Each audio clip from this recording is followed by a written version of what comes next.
Man, things just feel so far away from where Oregon is supposed to be as they lose their fourth straight game to USC.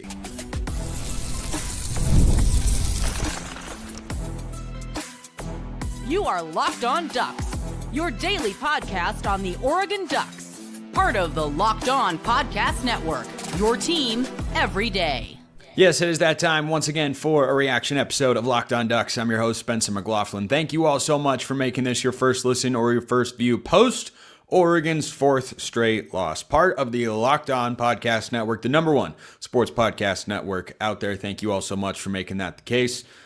A lot of thoughts, not many of them good, other than KJ Evans, who was brilliant in this game and just keeps looking better and better. This episode brought to you by our friends at Game Time. Download the Game Time app, create an account, and use the code LOCKEDONCollege for $20 off your first purchase. So, 82-77, the final at Matthew Knight Arena. Oregon was 4-0. They were scraping by. Their best performance of the year against Oregon State carried them into Vegas, where they lost 3 straight, and then they come at home in a game that feels like a must-win. I really enjoyed this past year where the NCAA tournament had Oregon in it. This does not look or feel like a playoff team, or a tournament team, rather. There's so many things that they do wrong, that they do poorly. And if it continues at this rate, it'll be the worst season in Dana Altman's career. I mean, it's still early, but we're into December, and there's still a long way to go. And I know it's Groundhog's Day at some level. We've seen this before. And Dana Altman finds a way and turns things around. I don't know if he's got the roster to do it. I really don't. I'm going to save KJ Evans for the second segment and get all of the not as good stuff out now. USC goes into Matthew Knight Arena on a day where they made as many threes in the game, the Trojans did, as Oregon did in the first half. They shot 51% from the floor. Oregon has run their matchup zone for a long time. And I'm just telling you from what I've seen, which is every single Oregon game this year, these guys don't get it. It does not click. Every time they go to a matchup zone, Oregon gives up an open shot. There's a mismatch. There's open space. Nothing about this team defensively is good. They had 3 blocks in this game. Ige Demir had 2 and KJ Evans had 1. They don't block shots like they did. And by the way, Nate Biddle didn't play in this game. If you want to use that as an excuse, I suppose you're allowed to. And that's not why Oregon lost this game. Nate Biddle plays, doesn't matter. Does not matter. Because Oregon cannot defend the pick and roll or run the pick and roll. That's what all of these games come down to. Chad Baker-Mazara, the Auburn transfer, had 25 points on 9 of 18 shooting. He was doing the same stuff that Todd Pettiford, the Auburn point guard, was doing, just coming off the pick and roll, and Oregon runs drop coverage, and they just don't have an answer. And at the other end, Oregon gets blitzed in the pick and roll because everyone knows how good Jackson Shellstat is, which makes it hard for him to find a consistent rhythm. He was fine in this game. He was only 1 of 6 from 3, but he had 13 points on 6 of 12 shooting, 5 assists, 2 turnovers. Like, it's not his best game, but it's fine. Other teams are just way better, it feels, all the time at getting their point guards going than Oregon is. And I can talk more about the offense, but I got to go in on the defense. Man, during this losing streak, Oregon has, and it was the offense that wasn't going very well when they were barely winning those first 4 games of the year. In the losing streak, they have given up 84, 97, 76, and 82. Like, there are times where the effort just isn't there. The intensity isn't there. There were 2 sequences that really summed up where this Oregon team is at. First one came in the second half. USC had 4, count them, 4 looks at the rim because they got 3 offensive rebounds in the same possession. Oregon has not been consistent on the defensive glass. They got out-rebounded in this game 35-27. There's nothing about USC's lineup that I looked at that makes me go, oh, well, obviously they're going to have a big advantage on the glass. And by the way, I don't think this is a Nate Biddle thing. Rebounding is a team effort. It is a team effort, and Oregon does not do it very well as a team right now. So that's the first part of it. Second sequence that sums up this Oregon team at the moment. They do not consistently do a lot of little things well. And they also make a lot of silly plays where they get in their own way. So they lost this game, Oregon did, by 5, 82-77. USC is the second top 25 team they've played this year. They should have been able to beat one of them. Them or Auburn, they should have found a way to win the game. They didn't. Why? Because they don't do the little things well. At the end of the first half, Oregon was up by 1. And they went in this order of events. It wound up being tied going into the half because Shellstad hit a shot. But with less than 30 seconds to go, they fouled USC in USC's own backcourt, a good 70 feet from the hoop while they were in the bonus.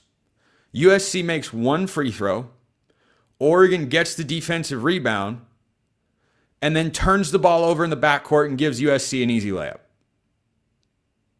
That's 3 points in a 5-point game that USC didn't have to do anything for except wait for Oregon to make a mistake. This is not a very good passing team. The number of Oregon had 14 turnovers in this game that led to 14 USC points. They continue to struggle protecting the ball. And it's not just Takai Simpkins, who shot the ball brilliantly again from 3. Oregon was finally hitting triples. KJ Evans hit 2. Devon Pryor hit 1. Devon Pryor can't get his offensive game going. He's just not a part of the offense. I don't know why. His potential's immense, but it's a problem. But that's subject for a different day. Simpkins was 4 of 6. Jackson Shellstad was just 1 of 6. But when your backcourt goes 5 of 12 from 3, you're fine. You're totally fine. Oregon was hot in the first half. They made 8 threes. They finished 10 of 23. Should have been enough. They shot 47% from the field. 17 of 26 at the foul line. Not great. But again, 77 points under Dana Altman has almost always been enough. And it is not, because this team is just not playing defense. There are moments where they commit silly fouls. There are moments where they just lose guys, where they don't communicate, where they switch on to, where they have switches that are not advantageous. They just do a lot of things poorly. And I think defense is number one. That has to be cleaned up if they're going to turn this around. And then the turnovers are number 2. And just the overall passing, even some sequences that don't lead to turnovers but almost lead to turnovers. It feels like it's every other time an Oregon player drives into the lane. They just don't look cohesive. They do not look fluid. It's a long season, but Oregon hadn't lost a game at this time a year ago. And look, they'll have opportunities to turn it around and build an at-large tournament resume, but to have 0 wins right now, they play UCLA on Saturday on the road. If they do not win that game, it'll be 5 straight losses. Now, if memory serves, they had a losing streak of 5 or 6 straight a year ago. That was in Big Ten conference play when they'd started 9-0 with wins over Alabama, Texas A&M, and San Diego State to win the Players Era tournament. So it's not as if a poor stretch of basketball can't be turned around, but last year's team did it on the back of showcasing that they're capable of playing at a high level. This team hasn't shown that. Has not shown it whatsoever. They just cannot consistently defend. It's as bad as I've seen. And Dana's turned it around. Dana gets hot in the second half. When was the last time it felt this bad? This is as bad as I can remember it feeling at this point in the year. So Oregon's 4-4. They're 0-1 in Big Ten play. Their schedule will have UCLA on Saturday. Then they play UC Davis in Portland. Then Gonzaga, who's really good. If Oregon played Gonzaga tonight, I think the Zags would have smoked them by at least 25. I do not think it would have been close. Then they play Omaha, and then they're into Big Ten play. And in the Big Ten, man, you got Michigan that looks like they're a national title contender. Michigan State's a great program. Indiana's good. USC, Illinois, Washington's solid. I don't know who Oregon's better than right now. And They just don't. They just don't do that many things well consistently, especially at the defensive end. And I'm sure it ticks off Dana Altman, but man, it's got to fall on him at some point.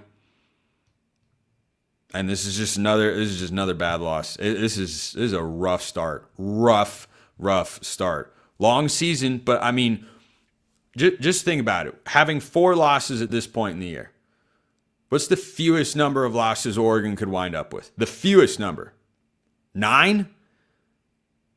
9, 10. It feels like Oregon is going to get at least 10 losses this year. Probably more. Right now, it feels like they're going to lose as many games as they've ever lost in the Dana Altman era. And we'll see if he can get things turned around. But, yeah, getting Nate Biddle back would help. That's not the problem. That's not the problem. I want to talk about KJ Evans. Dude, I have so many good things to say. And about KJ Evans and some other things that we'll try to grab onto. That's coming up next. First, this episode brought to you by our friends at Omaha Steaks. The holidays always feel a little easier when you already know the perfect gift, and Omaha Steaks makes it almost too simple. Whether you're treating yourself this season or sending something memorable to family and friends, Omaha Steaks delivers handcrafted perfection right to their door. And this week is the best time to jump in because their cyber sale is here, and the deals are huge. Save big on unforgettable gifts with Omaha Steaks. Visit omahasteaks.com. Get ready for this. 50% off site-wide and an extra 20% off select favorites during their cyber sale. And for an additional $35 off, use the promo code COLLEGE at checkout. That's omahasteaks.com, promo code COLLEGE. Terms apply. See site for details. This episode also brought to you by our friends at Game Time. The World Cup is coming back to North America for the first time since 1994. And with 48 teams for the first time ever, it's going to be massive. But let's be honest, getting tickets, usually the hardest part. That's why the Game Time app is clutch. Finally giving fans a real advantage when it comes to snagging seats. With Game Time, you can track price drops in real time, get alerts when great seats open, and buy tickets the moment that they hit the app. It puts the power back in your hands and makes going to the World Cup realistic instead of impossible. Take the guesswork out of buying World Cup tickets and every match, concert, or event with Game Time. Download the Game Time app, create an account, use the code LOCKEDONCOLLEGE for $20 off your first purchase. Terms apply. Again, download the app, make an account, use code LOCKEDONCOLLEGE for $20 off. Swipe, tap, ticket, go. Game Time. So KJ Evans was completely and utterly brilliant in this game. And he tied his career high with 23 points. He did it against a top 25 opponent, which is the best team it was the best he's ever played, frankly. 23 points, 9 rebounds. He was 9 of 11 at the charity stripe, 2 of 5 from beyond the arc, 2 assists, 2 steals, and a block. His evolution has been tremendous. And it's something that I talked about with this team coming into this year that, man, when you've got 3 returners and you know what 2 of them are in Nate Biddle and Jackson Shellstad, you got to find points. You're making up points from last year. And Takai Simpkins, I'm all about him. He needs to clean up the turnovers, but that's all he needs to clean up. His 3-point shooting has been huge. His energy is infectious, and I think his shot selection is good. He needs to get better inside the arc at scoring. I think he can, but man, KJ Evans has just been doing everything well. He has refined his offensive game. He's a better ball handler, still not great all the time, but his ability now to use his athleticism, his body, and his frame to get inside, finish with both hands, and just shoot. He just has to be an okay 3-point shooter. Just 32%. Just under 1 in 3. That's all that he needs to be able to do. He's right now at 26%. If he get that up a little, he'd be even better. But man, he has become such a weapon. And consistently, I'd say he's Oregon's best player this year. I really believe that. He's Oregon's best rebounder. He's been their most consistent shot blocker. He's an excellent defender. His offensive game has been awesome. Jackson Shellstad, his game is come and go. He had a great first half, slowed down in the second. He had I think he was just 1 of 5 from the floor because he was 5 of 7 with 11 points in the first half. And then in the second half, he had just 2 points on 1 of 5 shooting. So, yeah, you'd like to get him going. But again, You get 5 triples from your backcourt, Shellstad and Simpkins, and 30 points between them. That's usually enough. Yeah, they both have a little more. 17 points about where Simpkins usually is at. Yeah, Shellstad can be a little better, but he's not the reason that Oregon lost this game. He's a part of the team, so he's a reason, but it goes back to the defensive side. And I just feel like the guys are lost. I just feel like they're so lost at the defensive end of the floor. And look, you have a lot of new guys from last year, so there was always going to be an adjustment period. It's why I thought the schedule laid out really well. You can't start with, one of these big tip-off games against a North Carolina or an Auburn or a Duke, Gonzaga, whoever. You needed some ramp-up time. Well, they had that. And here we are in Game 8, and a bunch of the same problems are still there. The offense has improved. That's undeniable. The numbers back that up. That's how it looks to me when I watch the game, or when I watch this team play from game to game, is what I was trying to say. Like that side of the ball has progressed, but the defense is just stagnant. It's the same problems every single game, and it's frustrating. It's becoming frustrating to go and watch to watch this team play if you're an Oregon fan, because they're so close all the time. I don't think they're that close on defense all the time, but they almost get rebounds. They almost get steals. They almost finish tough lanes. They almost make good passes. They do that a lot. And yeah, some of that might be they need a little more time together, but man, you don't have as much time as you think.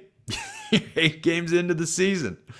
How many are left? Let's see. 1, 2, 3, 4, 5, 6, 7, 8, 9, 10, 11, 12, 13, 14, 15, 16, 17, 18, 19, 20, 21, 22, 23. You got 23 games left. 23 games. If Oregon were to, if they were to wind up going 18-5 in that stretch, they'd finish with a record of 22-9. That'd be exceptional. That'd be exceptional. But, Dane Altman's run of winning 20 or more games every season absolutely feels like it's in jeopardy right now, because this needs a dramatic turnaround, and there's just not that much time. And there are some legit opponents. UCLA is good. You've still got Gonzaga in the non-conference, and then every game in Big Ten play is going to be hard. So, another thing that I just saw one of you point out is Oregon is just impeccable at missing free throws at bad times. And, they were 17 of 26 in this game. That's 65%. Not going to get it done. Sean Stewart is a phenomenal athlete. He's their most consistent player off the bench. He's starting now, of course, in place of Nate Biddle while he's injured, and does a lot of really good things, but his offensive game is just nowhere near where Oregon needs it to be. And the energy at the defensive end, there are glimpses of it, but I don't feel like he's the caliber defender of KJ Evans. He should be, because he's actually more athletic than KJ. Jumps off a pogo stick every time he goes into the air. But it just doesn't show up consistently right now. And so the other thing that has to be talked about, and it's extra frustrating when you consider how good KJ Evans has been, how well he is playing, and how important that was for this team. And he's playing as well as you could hope. And others are just not picking up the slack. And I think part of it is roster construction. I think they missed on a couple of guys that would have really helped them out. The USC transfer went to Washington. I forgot his name, but that's someone that feels like this team could use to have a go-to scorer on the wing, because they just don't let Devon Pryor go one-on-one, even though he's really capable. He's starting to shoot the three-pointer well, which is great, but they don't get him a lot of shots. Like Devon Pryor's your starting small forward. He can score at 3 levels. He had 3 points on 2 shots in 26 minutes. And then Des Lindsey plays a bunch coming off the bench. Well, he's not a great shooter. He's a good athlete, good defender, but he's not really doing anything on offense. And this is the other thing I wanted to get to. Oregon has nobody to back up Jackson Shellstad. And I've made this point for a while talking about this team. The last 2 years, the most important player has been Keyshawn Bartholomew. And man, do they miss Keyshawn Bartholomew right now? So badly. So badly. There is nothing consistent or productive about the guards coming off the bench for Oregon. It's just not there. This has to change. Shellstad logged 37 minutes. Why do you think he slowed down in the second half compared to the first? Maybe because he could only be on the bench for 3 minutes the entire game. Evans played 36. It's incredible he kept it up as well as he did. Like, you got to get a little bit more. And what I've talked about, the number that I've said in the past is between Jamari Phillips and Wei Lin, you've got to have at least 8 to 10 points. Well, they combined for 4. Jamari Phillips hit a 3. He's hit a couple triples in this spot. He's also the one that fouled USC 70 feet from the basket before the half. So giveth, taketh, and that's probably a moment that made Dana Altman go, yeah, can't put you out there if you're making a decision like that. Wei Lin is just straight up struggling. I don't know if he's going to be able to make the adjustment to American college basketball. That's what it looks like. I mean, he didn't have a field goal again. He was 0 of 2 shooting the ball. He turned it over, and the turnover was him catching the ball on the wing and shuffling his feet in the most blatantly obvious fashion. He played 7 minutes. Jamari Phillips played 8. Drew Carter had the turnover at the end of the first half, the walk-on. Not entirely sure why he was in there, frankly. He telegraphed a pass, just trying to get it to Shellstad, then handed it to the USC guy and gave him 2 points. It's like that's the guard play you've got coming off of the bench. Kazitsi, the Ukrainian, he can come in and shoot a little. He made a 3 in the first half, but he played 3 minutes, and I think that's kind of what he does. He's going to go out there, he's going to try to put up a couple threes, but at the defensive end, he's a liability. Ige Demir is a big presence, big body, really athletic. He is not very skilled. He missed 2 point-blank looks at the rim, had 4 rebounds and 2 blocks in 11 minutes, but no points. And you just can't get that little from the bench. Oregon had 13 bench points in this game. They've got to be able to get more, and I don't know that any of those guys are capable of giving them the boost that they need. I mean, we've seen 8 games, and I don't have any level of confidence that anybody off the bench could be a big-time player. That's a problem. That's a legitimate problem. And again, I've been a Jamari Phillips fan, but so far, I haven't seen that he's got an offensive game other than spotting up and shooting a 3. And there's a role for that, but it's what we saw tonight. He put up 2 shots. They were both 3s in 8 minutes. He made 1. Well, okay, great. But if that's the only thing that you're going to be able to do, that's not tremendously helpful. And then Wei Lin is supposed to be a playmaker, and it feels like a plus when he doesn't turn the ball over at this point. So, and by the way, I don't think I'm at all being unfair talking about the bench guys like that, because Dana Altman is telling you the same thing with the number of minutes played for all of these guys. Des Lindsey played 21 minutes. You know why? He's a big athletic guy who can defend. He had 7 points and 3 rebounds. He was the best bench player Oregon had. He didn't shoot a 3 because he struggled from beyond the arc this year. But he can play defense. He can slash a little bit. Kobzitsi had 3 minutes. Demir, 11. Wei Lin, 7. Drew Carter, the one sequence that had a rebound and a turnover that led to 2 points, and Jamari Phillips, 8 minutes. Those numbers tell you all you need to know. There's no trust. There's no trust from Dana Altman and anybody off the bench to go and make a big impact. So I don't know. Maybe this is the beginning of the end. I've been adamant on the defending Dana Altman train for a while. And remember, this is a program that's been in the round of 32 for 2 straight seasons. You can count, I think, on 2 hands the number of programs that can say that. That is not a small thing. They were very close 2 straight years of the Sweet 16, and this team is way away from those. Way away from those. So they got to figure it out, put it together. They might have to win the Big Ten championship tournament to get to the NCAA tournament one day. They got 23 games. I think if they can 23 games, they probably need to go somewhere in the neighborhood of 16-7. That's probably what they need. 16-7 would put you at 20-11 going into the Big Ten tournament. That would at least put you on the bubble. And I don't want to be back into bubble watch land, because for the first 2 years I hosted this show, when Oregon didn't make the tournament, it just wasn't as much fun. And the last 2 years, and well, they won the Pac-12 tournament, of course, and that was exciting. And then last year, getting a 5 seed, that was really great. But I remember when they didn't make it, and they were in the NIT, and not as much fun. Not as much fun. So, yeah, Dana Altman's got to get this figured out. There's just so much to figure out that I don't know. I see some good things. KJ Evans, Takai Simpkins. You get Biddle back and have a little depth, but I don't know, man. Not great. Not great. So enjoy the football show tomorrow. Appreciate everyone listening. I'll see you next time. Until then, hope you all have a wonderful rest of your day, and go Ducks.